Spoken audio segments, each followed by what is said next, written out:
सुल्तान पुट मूं हिकिड़ो फ़ैसिलो कयो आहे। फ़ैसिलो? कहिड़ो फ़ैसिलो चाचा? मां चवां थो त तव्हां ॾाढो पटे कंहिं ॿी जूं चयो। वाह अड़े चाचा वाह, पंहिंजा अबाणा कख पंहिंजा घर छॾे वरी ॿिए ॻोठ हलूं। घटि में घटि सुख जो साथ खणंदासीं। कहिड़ी जुइन आहे, कहिड़ो तरन आहे, सॼी सिंध में जहिड़ा लॻा पिया आहिनि। असीं पंहिंजो ॻोठ छॾे केॾांहुं हलूं? चाचा किथे बि अमन कोन्हे को, तूं हल, भले लॾे हल। इहो वॾेरो सालार ख़ान असांखे हाणे हिते जीअण न ॾींदो। इहो ज़मीन जो टुकड़ो बि फुरे वठंदो। चाचा हिकिड़ी मुंहिंजी ॻाल्हि ॿुधी छॾ, ज़मीन साइण मेरू जी आहे।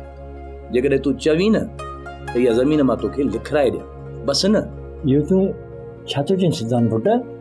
खुदा खुदा कर चाचा, ये सिंधी परू ऐं मां आहियूं न, केर बि असांजे वार खे बि हथु नथो लाहे सघे। पर पुट दुश्मनी कख जी ॻोरी हूंदी आहे। इहे सालार जा चमचा वरियाम ऐं गौहर असांजा वेरी आहिनि। इन्हनि में एतिरो दम ई न आहे जो असांखे हथु लाहे सघनि। ॾिठो ई न ॾी मैदान छॾे कीअं भॻा। हा पुट, तूं ऐं परू तमामु घणा जज़्बाती आहियो। उन ॾींहुं मूं ॾिठो। पर जेकॾहिं न सालार जहिड़ा असांजी गिचीअ में पिया त घटि कोन थींदनि। चाचा ये दुनिया ज़ालिम आहे। जेकॾहिं न हिते तूं ग़रीब थी गुज़ारींदे उन ॾींहुं ॾिठी न चाचा, त ॻोठ जे मैदान ते पंहिंजी धरती ते पंहिंजी जोइ में असांजा हारी नारी ऐं तूं बि उते कुटिजी पियो। ॾिठो ई न चाचा, सच इहो आहे त इहो वरियाम ऐं कोर उन ॾींहुं मरी वञनि हा, पर अलाह बचायो त वठी भॻा। आहिनि त वरी बि कहारी पुट। चाचा मां परू सां मिली सलाह करे थो वठां। अदी मुरादी ॾे ख़बर केॾे तयारी कई अथई? अदाउ शमू कर्ज़ खयोंसि न, उहो वठण थी वञासि। बशूअ जो कर्ज़?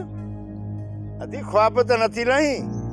बशूअ जो कर्ज़ माण्हुनि ॾे क़यामत जी निशानी आहे।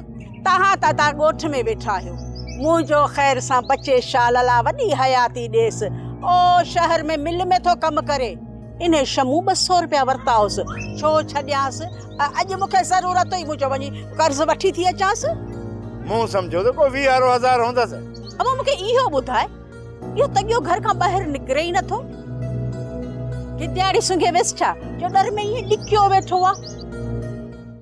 सोप सीरियल सिंध ॼाई तमामु एपिसोड्स ॾिसो हाणे HD क्वालिटीअ में। विज़िट करियो असांजो YouTube channel Sindh TV HD drama. Subscribe कयो असांजो official YouTube channel Sindh TV HD drama ऐं वधीक अपडेट लाइ बेल आइकन खे क्लिक करियो।